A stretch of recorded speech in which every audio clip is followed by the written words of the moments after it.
വണ്ടിപ്പെരിയാറിൽ നാട്ടുകാർ കണ്ടെത്തിയ കടുവയെ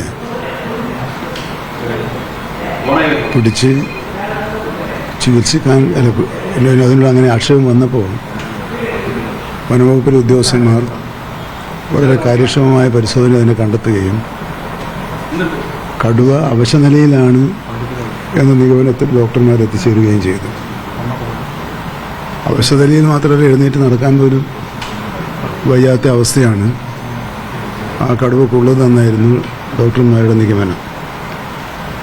അങ്ങനെയുള്ളൊരു കടുവയെ മയക്കുവെടി വെച്ചാൽ അതിന് ചികിത്സിക്കാനോ രക്ഷിക്കാനോ സാധ്യമല്ല എന്നുള്ളൊരു നിഗമനത്തിൽ ആണ് കൂടുവെച്ച് പിടിക്കുന്ന പ്രക്രിയ ആരംഭിച്ചത്.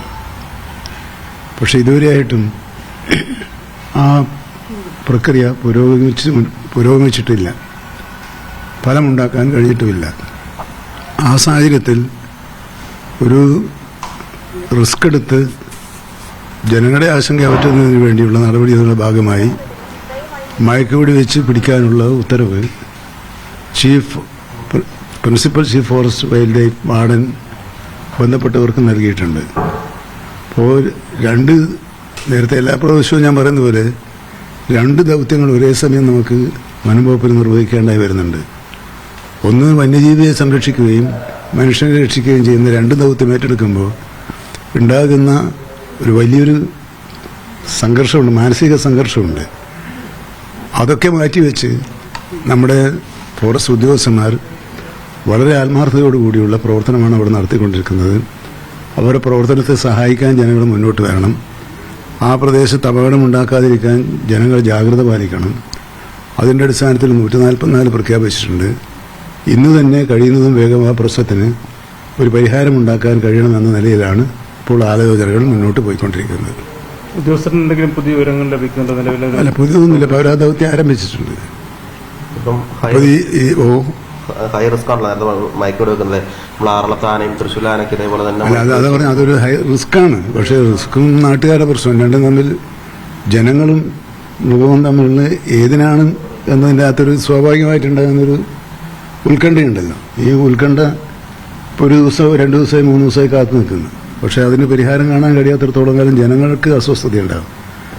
അപ്പോൾ മയക്കുവെടി വെച്ച് പിടിച്ച് ചികിത്സിക്കുക എന്നുള്ള ഒരു നിലപാടിലേക്ക് ഇപ്പോൾ നമ്മൾ എത്തിയിട്ടുണ്ട്.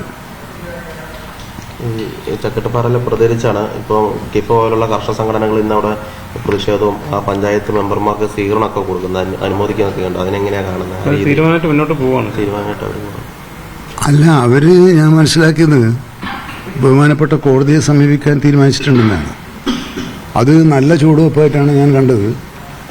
അങ്ങനെ വരുമ്പോൾ സ്വാഭാവികമായും കേരള സർക്കാർ നിയമസഭയിൽ പാസ്സാക്കിയ പ്രമേയത്തിൻ്റെ സ്പിരിറ്റ് ഉൾക്കൊണ്ടുകൊണ്ടുള്ള നിലപാടായിരിക്കും കോടതിയിൽ ചക്കട്ടപ്പാറ പഞ്ചായത്ത് പോകുന്നുണ്ടെങ്കിൽ ഞങ്ങൾ സ്വീകരിക്കുക എന്ന് പറഞ്ഞാൽ ആ കാര്യത്തിൽ അവരെ സപ്പോർട്ട് ചെയ്തുകൊണ്ടുള്ള നിലപാടായിരിക്കും നമ്മൾ സ്വീകരിക്കുക. കാരണം അതിലൊരു ഗവൺമെൻറ്റുമായിട്ട് പ്രതിഷേധത്തിൻ്റെയും തർക്കത്തിനും അത് വരുന്നത് കുറച്ചും കൂടി രാഷ്ട്രീയമാണെന്ന് എനിക്ക് തോന്നുന്നു.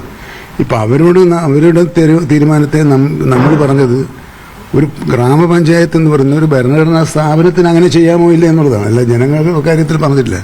പക്ഷേ ഏതായാലും അവരത് മനസ്സിലാക്കിയിട്ട് നിയമത്തിൻ്റെ വഴിയെ പോകാൻ തീരുമാനിച്ചിട്ടുണ്ട്. നിയമത്തിൻ്റെ വഴിയെ പോകുമ്പോൾ ജനങ്ങളുടെ താല്പര്യം പരിഗണിച്ചുകൊണ്ടാണ് കേരള നിയമസഭ ഒറ്റക്കെട്ടായി ഇത്തരം വന്യജീവികളെ വെടിവെച്ചു കൊല്ലാൻ ആവശ്യമായ ഭരണഘടനാ നിയമഭേദഗതികൾ ഉണ്ടാക്കണമെന്ന് പറഞ്ഞത്. ആ പ്രമേയത്തിൻ്റെ സ്പിരിറ്റും നിയമവഴിയിലേക്ക് പോകാനുള്ള ചക്കട്ടപ്പാറ പഞ്ചായത്തിൻ്റെ നിലപാടും പരസ്പരം സഹായകരമാണ് എന്നാണ് ഞാൻ കരുതുന്നത്. ആ നിലപാട് ഞങ്ങൾ സ്വീകരിക്കും.